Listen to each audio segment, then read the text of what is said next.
అగ్రికల్చర్లో వాడుతున్నటువంటి innovation machines భారతదేశంలో ఇంకా ఆ టెక్నాలజీని ఆమడ దూరంలోనే ఉన్నట్టుగా కనపడతాం. బీజేపీ తీసుకున్నటువంటి చొరవ ఏ రకంగా ఉంది అని అంటే ఏమంటారు? నేను అదే చెప్పిన ఇందా మీకు డ్రోన్లను తీసుకొచ్చినాం అంటున్నా. కూరగాయలకు మందు కొట్టాలి, ఒక చెట్టుకు మందు కొట్టాలంటే స్పెసిఫిక్గా పోయి అక్కడికే డ్రోన్ ద్వారా పోయి కొట్టగలిగే స్థితికి తీసుకొచ్చినాం.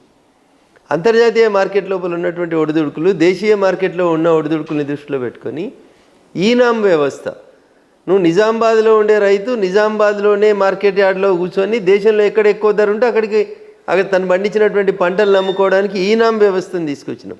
ఇంగ్లీష్ అక్షరం ఈ నామ్ అది తీసుకొచ్చినాం. వ్యవసాయ పనిముట్లకి రైతులకి పైసలు ఇస్తున్నాం, కోల్డ్ స్టోరేజ్లు కట్టిస్తున్నాం, గోడౌన్లు కట్టిస్తున్నాం.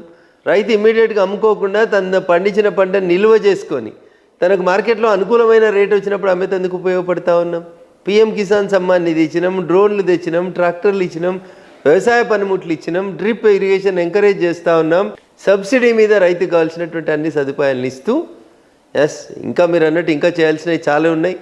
అంతర్జాతీయ మార్కెట్కి పోటీ పడడానికి ఇంకా రైతు కొన్ని అవసరాలు ఉన్నాయి. వాటి ఖచ్చితంగా నెరవేరుస్తాం, తీరుస్తాం. మీరు చెప్పినటువంటి చట్టాలను నరేంద్ర మోడీ గారే ఉపసంహరించిండ్రు. నరేంద్ర మోడీ గారి ప్రభుత్వమే ప్రవేశపెట్టింది, నరేంద్ర మోడీ గారి ప్రభుత్వమే విత్డ్రా చేసుకుంది. సందర్భం అది మీకు తెలిసినటువంటి అంశమే. కావాలని దాని మీద బురద జల్లినారు తప్ప ఇంకొకటి కాదు.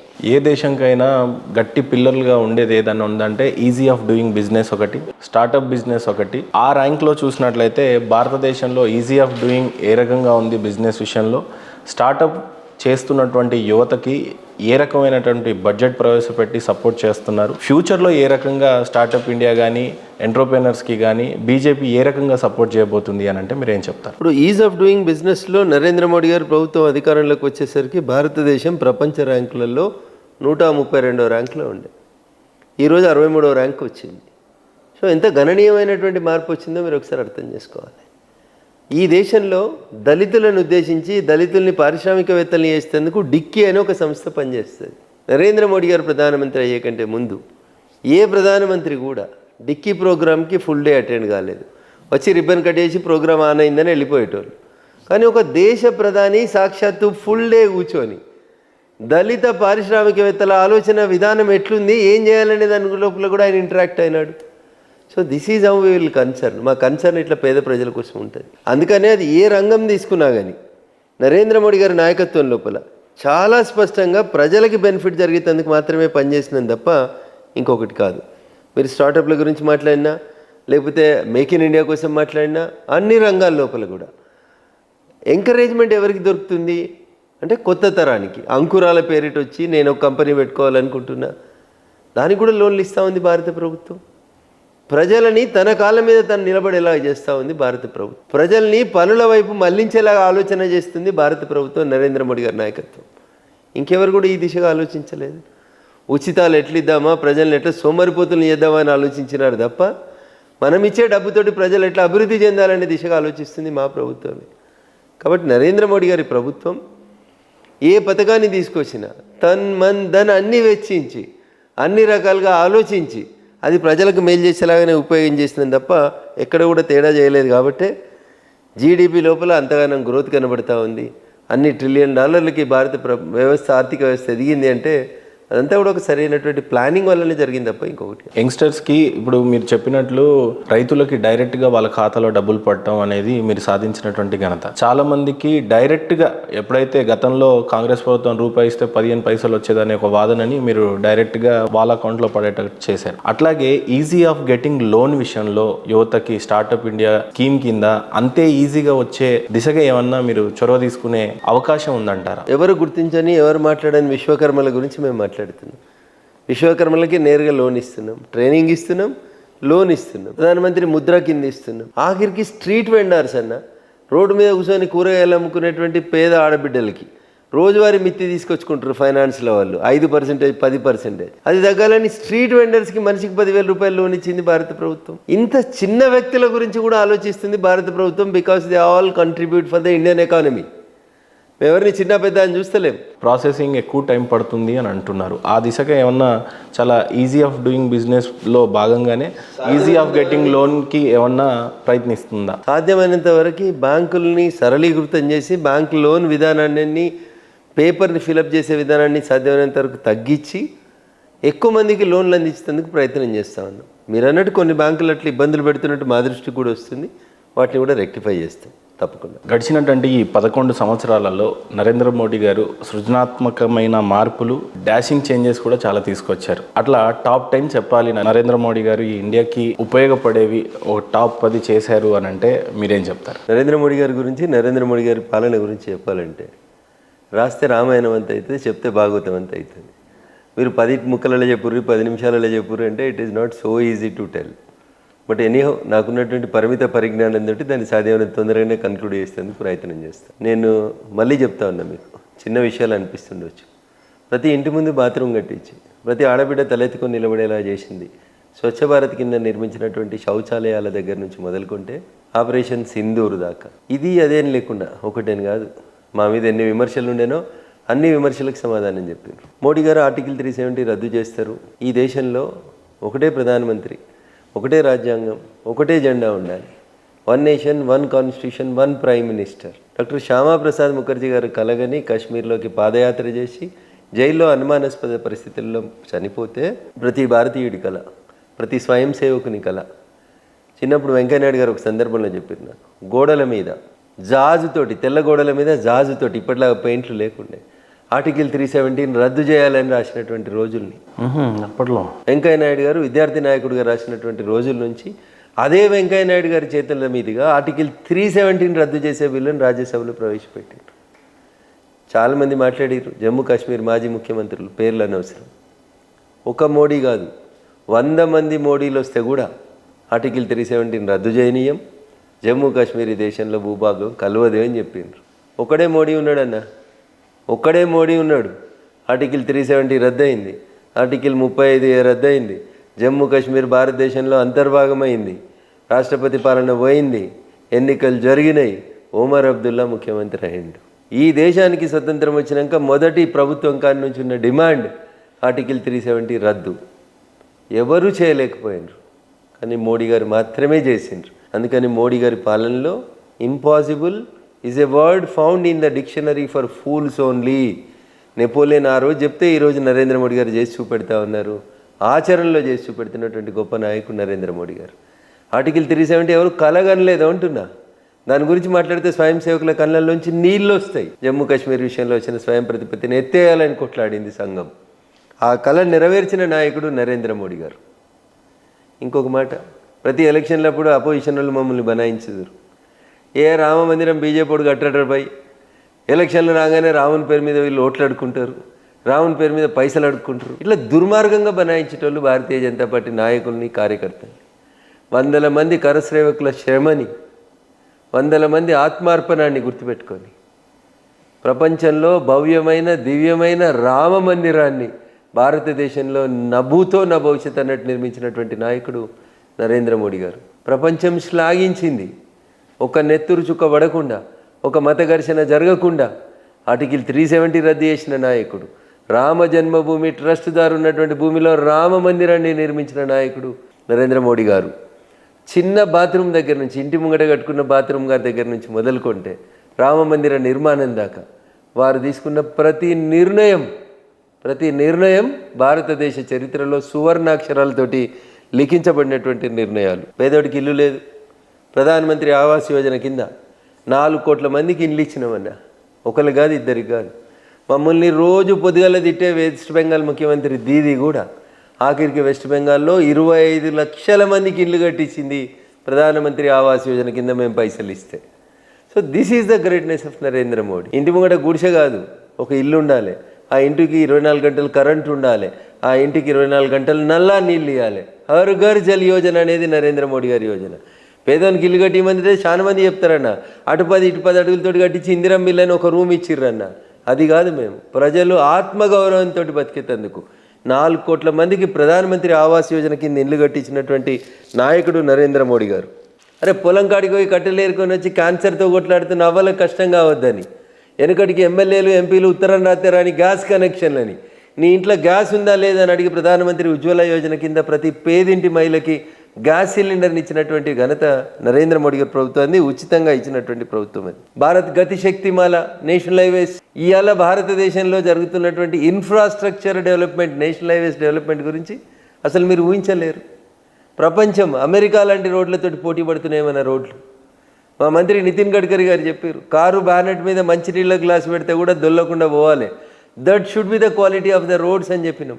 భారత గతి శక్తిని మార్చినాయి భారత రోడ్లు, భారత డైనమిక్స్ అవి. ప్రధానమంత్రి పిఎం కిసాన్ సమ్మాన్ నిధి కింద ప్రతి రైతుకి 5 ఎకరాల లోపల ఉన్న ప్రతి రైతుకి 2000 చొప్పున 3 సార్లు 6000 రూపాయలు ఇస్తా ఉన్నాం ఏడాదికి. ఇవి పేద ప్రజల అభ్యున్నతి కోసం చేసినాం, దేశం కోసం చేసినాం, స్వయం సేవకుల కళను నెరవేర్చేందుకు చేసినాం, ఆర్టికల్ 370 రద్దు చేసినాం. ఇవి కాకుండా సబ్కా సాత్ సబ్కా వికాస్ అని గత ప్రభుత్వాలు ఓట్ల కోసం మైనార్టీని ఓటు బ్యాంక్ రాజకీయాలుగా చూస్తుంటే, ముస్లిం ఆడబిడ్డలు కూడా బాధపడొద్దని చెప్పి ట్రిపుల్ తలాక్ అనేటువంటి విధానాన్ని రద్దు చేసి ప్రపంచంలో ఒక గొప్ప నిర్ణయం తీసుకున్నటువంటి స్వాప్నికుడిగా, సాహసవంతమైనటువంటి ప్రధానమంత్రిగా నరేంద్ర మోడీ గారు నిలబడ్డారు. వక్ఫ్ బిల్లు మొత్తం రక్తం ఏరులై పారుతుంది వక్ఫ్ చట్టం తెస్తే అన్నారు. కనీసం ఒక రాయి కూడా తిరగకుండా, రాయి కూడా పడకుండా వక్ఫ్ చట్టాన్ని రద్దు చేసి కలెక్టర్లకే సంపూర్ణమైనటువంటి అధికారాలు ఇచ్చారు. ఈ దేశంలో సిఏఏ, ఎన్ఆర్సి, మన పొరుగు దేశాలకు పోయి మైనారిటీలుగా బతుకుతున్నటువంటి హిందువులు, సిక్కులు, జైనులు, ఇతర మతాలకు సంబంధించినటువంటి మైనారిటీలు ఎవరైతే ఇస్లామిక్ కంట్రీస్లో ఉన్నారో వాళ్ళందరికీ భారతదేశంలో పౌరసత్వం ఇచ్చేందుకు సిఏఏ, ఎన్ఆర్సీని తీసుకొచ్చినటువంటి ప్రభుత్వం నరేంద్ర మోడీ గారి ప్రభుత్వం, భారత ప్రధాని నరేంద్ర మోడీ గారి నాయకత్వంలో జరిగింది. ఆత్మనిర్భర్ భారత్ కింద భారతదేశ ఉత్పత్తులకి ప్రపంచవ్యాప్తమైన లోకల్ని గ్లోబల్గా చేసినటువంటి ఘనత నరేంద్ర మోడీ గారికి దక్కుతుంది. మరి ఏ దేశానికి పోయినా, ఏ ప్రధానమంత్రిని కలిసినా ఇక్కడ నుంచి లోకల్ వస్తువులను తీసుకుపోయి ఇచ్చినారు తప్ప, మేక్ ఇన్ ఇండియాని ఎంకరేజ్ చేసినారు తప్ప ఇంకొకటి కాదు. స్టార్టప్ ఇండియా, మాకు ఉద్యోగం ఎవరిస్తారనే స్థితి నుంచి మేమే ఉద్యోగాలకు ఇస్తామనేటువంటి దిశగా యువతని మార్చేందుకు మొదలుపెట్టినటువంటి, యువతకు ఉపాధి ఆవిష్కరణలకు మద్దతు పెట్టేటువంటి రీతి లోపల పనిచేసినటువంటి స్టార్టప్ ఇండియా కానీ, నోట్ల రద్దు, డిమానిటైజేషన్, భారతదేశం లాంటి పేదరిక దేశంలో, కరెంట్ లేని దేశంలో, ఇంటర్నెట్ లేని దేశంలో డిజిటల్ ఇండియా అనేటువంటి ఒక స్వప్నాన్ని కన్నాడు. మైసూరుకు అయినా, బెంగళూరుకు అయినా, నేషనల్ హైవే మీద ఆఖరికి కూరగాయలు అమ్ముకున్నటువంటి ఆడపడిచి దగ్గరకు పోయినా ఇలా డిజిటల్ ఇండియా స్వప్నం సాకారమైంది. నోట్ల రద్దు తర్వాత మెజారిటీ ప్రాంతాల లోపల ప్రపంచంలో ఈరోజు నెంబర్ 1 దేశంగా డిజిటల్ ద్వారా పేమెంట్ జరుగుతున్నటువంటి ప్రపంచంలో నెంబర్ 1 దేశం ఏదంటే భారతదేశం నరేంద్ర మోడీ గారి నాయకత్వం లోపల జరిగింది. ఇట్లా నరేంద్ర మోడీ గారి నాయకత్వంలో ప్రజలు కోరుకున్నది ఏంది, ప్రజలకు అవసరం ఏమున్నది ఏంది అనేది ఆలోచించి ప్రజలకు దగ్గర అయితేందుకు ఆయన పోయినారు తప్ప ఎక్కడ కూడా తన వ్యక్తిగతం కోసం, పార్టీ కోసం వారు పనిచేయలేదు. అంత్యోదయ కాన్సెప్ట్లోనే పనిచేసినాం మేము. ఈ దేశం బాగుండాలనే పనిచేస్తూ వస్తూ ఉన్నారు. ప్రతి ఊరికి భారతదేశంలో కరెంటు లేని ఊరు ఉండొద్దని తన ప్రధానమంత్రి అయిన 1000 రోజులలో దాదాపు 18,000 హ్యాబిటేషన్స్కి కరెంటు లేకపోతే మొత్తం 18,000 హ్యాబిటేషన్స్కి కరెంట్ ఇచ్చినటువంటి నాయకుడు.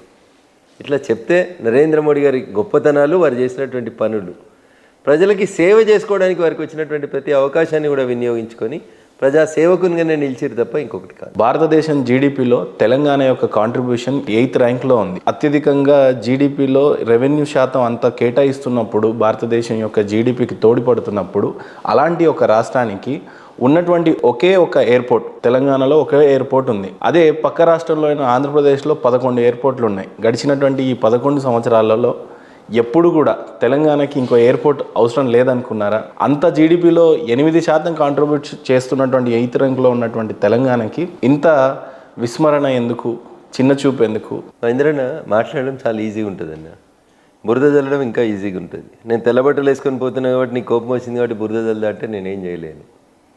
జిఎంఆర్ రాజీవ్ గాంధీ అంతర్జాతీయ విమానాశ్రయం కట్టినప్పుడు శంషాబాద్లో ఒక అగ్రిమెంట్ ఎంటర్ అయింది అప్పుడు ఉన్నటువంటి కాంగ్రెస్ ప్రభుత్వం. ఏమని? భవిష్యత్తులో ఈ విమానాశ్రయానికి 150 కిలోమీటర్ల రేడియస్ లోపల ఒక కొత్త విమానాశ్రయానికి అనుమతులు ఇవ్వమని అప్పటి పెద్ద మనుషులు గౌరవనీయులు మన్మోహన్ సింగ్ గారి నాయకత్వంలో ఉన్నటువంటి యూపీఏ ప్రభుత్వం జిఎంఆర్లతో ఒక అగ్రిమెంట్ ఎంటర్ అయింది. అయినా భారత ప్రభుత్వం గౌరవనీయులు జ్యోతిరాదిత్య సింధియా గారు NDA 2లో నరేంద్ర మోడీ గారు రెండోసారి ప్రధానమంత్రి అయినాక సివిల్ ఏవియేషన్ మినిస్టర్గా హైదరాబాద్కి వచ్చి వరంగల్ జిల్లా మామునూరు దగ్గర, నిజామాబాద్లో, ఆదిలాబాద్లో 3 చోట్ల విమానాశ్రయాలు పెట్టడానికి భూసేకరణకు సంబంధించినటువంటి కసరత్తును ప్రారంభించమని అప్పటి ప్రభుత్వానికి రిక్వెస్ట్ చేసి లెటర్ పెట్టి చేసిపోతే ఇయ్యాలడికి అవి ఇంకా అక్షర రూపం దాల్చడానికి ఇంకా ఇంకా ఇంకా ఓనమాలు దిద్దుతున్నట్టే ఉన్నాయి. రాష్ట్ర ప్రభుత్వం భూమి ఇస్తే ఆదిలాబాద్లో, నిజామాబాద్లో, వరంగల్లో కొత్తగా విమానాశ్రయాలను పెట్టడానికి భారత ప్రభుత్వం సిద్ధంగా ఉంది. కొంచెం మీరు చొరవ తీసుకొని ఆ స్థలం మాకు ఇప్పిస్తే 3వ టెన్యూర్ ఆఫ్ నరేంద్ర మోడీ గారి ప్రభుత్వంలో ఆ విమానాశ్రయాల్ని పూర్తి చేస్తాం. ఉడాన్ పథకం కింద నరేంద్ర మోడీ గారి ప్రభుత్వం, భారతీయ జనతా పార్టీ ప్రభుత్వం ఎంకరేజ్ చేస్తేనే ఇలా చిన్న చిన్న పట్టణాలలో ఉన్నటువంటి ప్రాంతాలకు కూడా ఇలా విమానాలు పోవడానికి అవకాశం కల్పించింది నరేంద్ర మోడీ గారి ప్రభుత్వం. తెలంగాణ పట్ల ఒకటి, ఆంధ్ర పట్ల ఒకటి నీతి ఉండదన్న మాకు. ఈ దేశం మొత్తం నా శరీరం అనుకుంటే నా శరీరంలో ఏ భాగం ఖరాబ్ అయినా నేను ఖరాబ్ అయినట్టే ఫీల్ అవుతాను. కాబట్టి తెలంగాణ కూడా నా శరీరంలో ఒక భాగం కాబట్టి, తెలంగాణ కూడా బాగుండాలని కోరుకునేటోళ్ళం కాబట్టి, తెలంగాణ రాష్ట్ర ఏర్పాటుకి సందర్భం వచ్చినప్పుడు బేషరతుగా మద్దతు ఇచ్చిన పార్టీగా తెలంగాణ పట్ల ఎట్లాంటి సీతకన్ను లేదు, ఉండదు. తెలంగాణ డెవలప్మెంట్లో భారతీయ జనతా పార్టీ, భారత ప్రభుత్వం, నరేంద్ర మోడీ గారి ప్రభుత్వం ముందుంటుంది.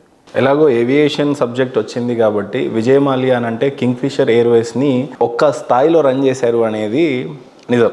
ఎంతో కొంత రెవెన్యూ ట్యాక్సేషన్ ఈ భారతదేశం యొక్క కాంట్రిబ్యూషన్ ఉంది అనేది వాస్తవం. అలాంటి ఒక విజయ్ మాల్యా ఈ దేశాన్ని దాటి వెళ్ళిపోవటం, ఆయన మళ్ళీ ఈ దేశానికి రావాలని చిందించటం, అంత మంచి దిగ్గజం ఒక అంబానీ, ఆదానీలతో పోటీ పడేటువంటి ఒక బిజినెస్ మ్యాన్ ఈ దేశాన్ని వదిలేసి వెళ్ళిపోవటం, ఆయన ఆ రకమైనటువంటి ఎమోషనల్ని వ్యక్తపరచటం, ఒక మెంబర్ ఆఫ్ పార్లమెంట్గా మీ యొక్క పాయింట్ ఆఫ్ వ్యూ చెప్పాలి విజయ్ మాల్యా పట్ల అంటే ఏం చెప్తారు? విజయ్ మాల్యా గారు వ్యాపారం చేసినారా? బ్యాంకుల నుంచి రుణాలు తీసుకున్నారా? రుణాలను ఎగ్గొట్టినారా? ఎందుకు పారిపోయినారు? ఏ సందర్భంలో పారిపోయినారు? ఇది ప్రజలందరి ముందు ఉన్నటువంటి తెరిచినటువంటి పుస్తకం. వారు పారిపోయిన తర్వాత మోడీ గారి ప్రభుత్వం హయాంలోనే మేము ఒక ఫ్యూజిటివ్ ఎకనామిక్ అఫెండర్స్ యాక్ట్ అనే ఒక చట్టాన్ని తీసుకొచ్చి ఇట్లా దేశం ఎల్లలు దాటి పారిపోయినటువంటి వ్యక్తుల యొక్క ఆస్తుల స్వాధీనం, లొంగిపోయేలా చర్యలు తీసుకోవడం, ఇట్లాంటివి చేయడం వల్లనే ఆయనకు 5,000 కోట్ల పైచీలకు లోన్ ఇస్తే ఇప్పటికే దాదాపు 9,000 కోట్ల పైచీలకు రుణాలు రికవరీ చేసినామని బ్యాంకులు చెప్తున్నాయి, నేను చెప్తలేను. ఇంకా వడ్డీలు మిగతా కూడా వసూలు చేసుకోవడానికి మేము తీసుకొచ్చినటువంటి, మోడీ గారి ప్రభుత్వం తీసుకొచ్చినటువంటి ఫ్యూజిటివ్ ఎకనామిక్ అఫెండర్స్ యాక్ట్ వల్లనే ఇలా విజయ్ మాల్యా లాంటి వాళ్ళు మళ్ళీ మేము దేశానికి వస్తాం, మిగతా అన్ని కట్టేస్తాం అనేటువంటి పరిస్థితిని కల్పించినాం. ఉత్తగానే వస్తా అని చెప్తలేరు మాల్యా గారు. It is all done by the Narendra Modi గారి గవర్నమెంట్.